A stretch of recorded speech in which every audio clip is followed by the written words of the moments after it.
ଅଭିଯୋଗ ଏଇଆ ଯେ ମୁଁ ଆଜ୍ଞା ଛୋଟ ଦୋକାନ ରାସନ ଦୋକାନଟେ କରିଛି। ମୋତେ କିଛି ମହିଳା ଆସିକି କହିଲେ ଯେ ତୁ ମଦ ବେପାର କରୁଛୁ। ମୁଁ ତ ମଦ ବେପାର କରୁନାହିଁ।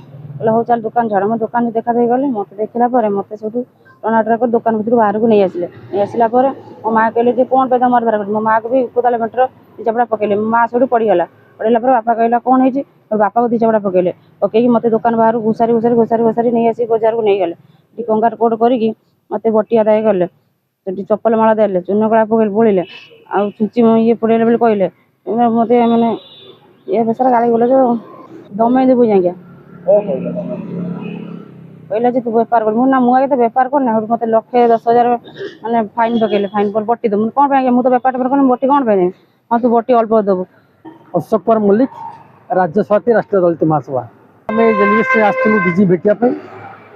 ଚାନ୍ଦାଲ ଥାନା ତରଦିଆ ଗ୍ରାମରେ ଗତ 25 ତାରିଖରେ ଯେଉଁଭଳି ଭାବରେ ଲକ୍ଷ୍ମୀପ୍ରିୟା ପରିଡ଼ା ଏବଂ ତା ବାପାକୁ ଗାଁର ଆପଣଙ୍କର କିଛି ମହିଳା ଏକଜୁଟ ହୋଇ ଯେଉଁଭଳି ନିର୍ଯାତନା କଲେ ଏବଂ ଦମୟନ୍ତୀ ଭୋଇ ନାଁରେ ଜଣେ ମହିଳା ଯିଏକି ସେଠି ଗୁଣ୍ଡା ଚଲେଇଛନ୍ତି କିଛି ମହିଳାକୁ ଧରିକି ତାଙ୍କ ଘରେ ପଶି ଆସବାବପତ୍ର ଲୁଟିଲେ, ତାଙ୍କୁ ମାଡ଼ ମାରିଲେ ଏବଂ ରାଜରାସ୍ତାରେ ଜୋତା ମାଳ ପୋଇ ଚୂନ କାଳି ପୋଇ ଚଲେଇକି ଦେଲେ। ଏହା ଅତି ନିନ୍ଦନୀୟ ଘଟଣା। ଆମେ ସବୁଠୁ ନିନ୍ଦା କରୁଛୁ।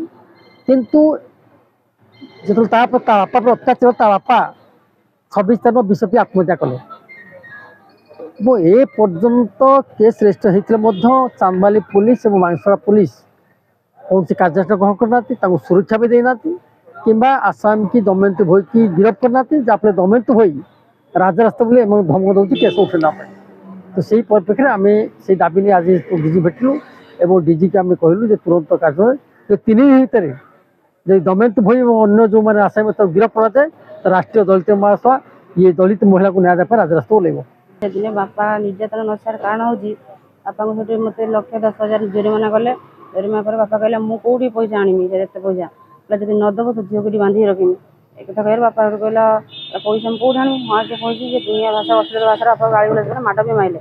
ମାଇଲା ପରେ ବାପା କହିଲା ମୋତେ ଏତେ ମାଡ଼ ମାରୁଛ ଇଏ କରୁଛ, କହିଲା ନା ତୁ 1,10,000 ଫାଇନ୍ ଦେବୁ, ତ ଝିଅକୁ ଯାଇ ଏଠି ବାହାର କରିବି। କହିଲା ମୁଁ ତ ଗରିବ ଲୋକ, ହୋଟେଲ ଖାଇବି, ଏତେ ପଇସା ମୁଁ କେଉଁଠି ଆଣିବି।